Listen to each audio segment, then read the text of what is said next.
In this video, we're going to show you how to install the gas tank straps on your Subaru Legacy located underneath the vehicle.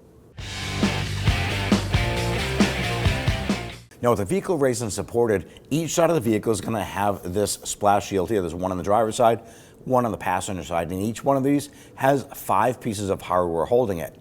One is up inside this little divot, 2, 3. On the outside here, we have 4 and 5. Now these are all 12 millimeter. Go ahead and use your 12 millimeter socket. We're going to use an extension to get up here.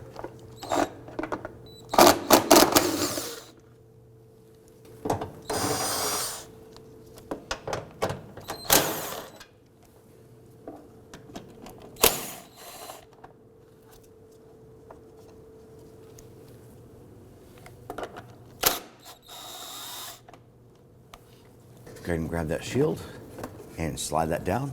Now on the driver's side here, we have the heat shield, and you do not have that on the passenger side, so you only have to do this on the driver's side. 12 millimeter socket, loosen and remove the 2 securing nuts here. And with that loose, you should be able to wiggle that down and separate that. Now if you follow the gas tank strap, there's going to be a 12 millimeter bolt right here. Loosen and remove that. Now we're going to follow the strap to the other end and remove that bolt there. And if you follow that strap back, the 12 millimeter bolt is right here. It's just above the rear suspension cradle. You're going to use a wrench in here, a gear wrench if preferred. It'll help you out. And that is a 12 millimeter.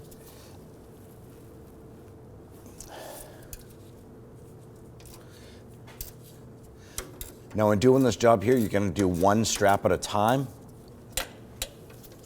So 1 strap will be holding that tank up.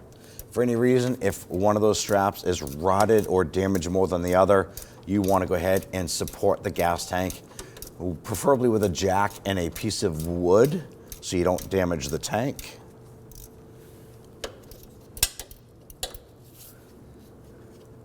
Now as you remove this bolt, you want to hold on to that strap. Remove that bolt, and then we can work that down and out.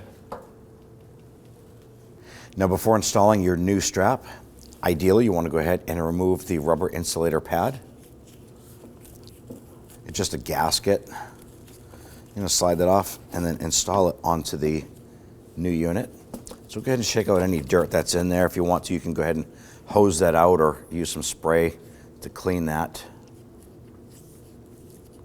All right, go ahead and slide that into position here. It pretty much goes from the tab here, and it's going to go right down to the other end to that tab right here. All right, let's go ahead and get this installed. Go ahead and feed this strap up in a position. When you feed this up, you want to go ahead and get the other side in, like, up into place as well. So just kind of position that around where it needs to go. Now what I'm going to do is I'm going to get this bolt started. I'm going to run it in pretty far. I'm not going to tighten it down, but I do want it to be in at least 3/4 of the way if possible.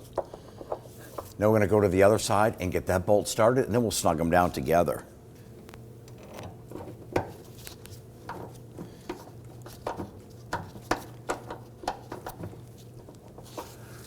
All right, we have both of them installed. Let's go ahead and tighten them down.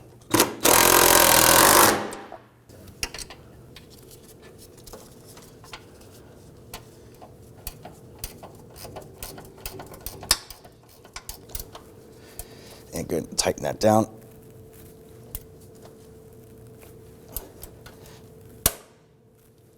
Here we go. Let's go ahead and install the heat shield here. Get the nut started. We'll go ahead and snug these down.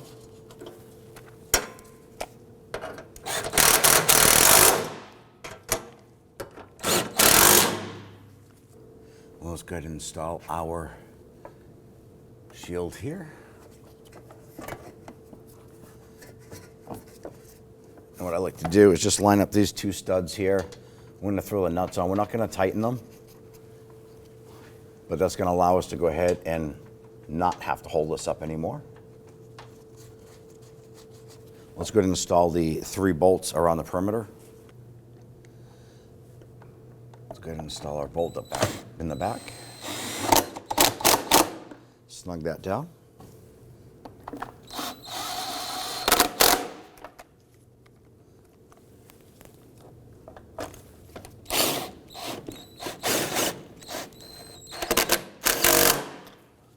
And snug down these nuts.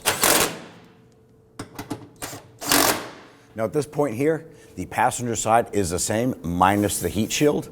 So go ahead and repeat that process for the other side.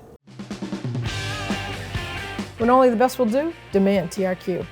The only company that lets you view before you do.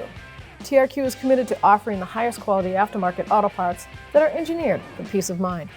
Thanks for using and viewing with TRQ.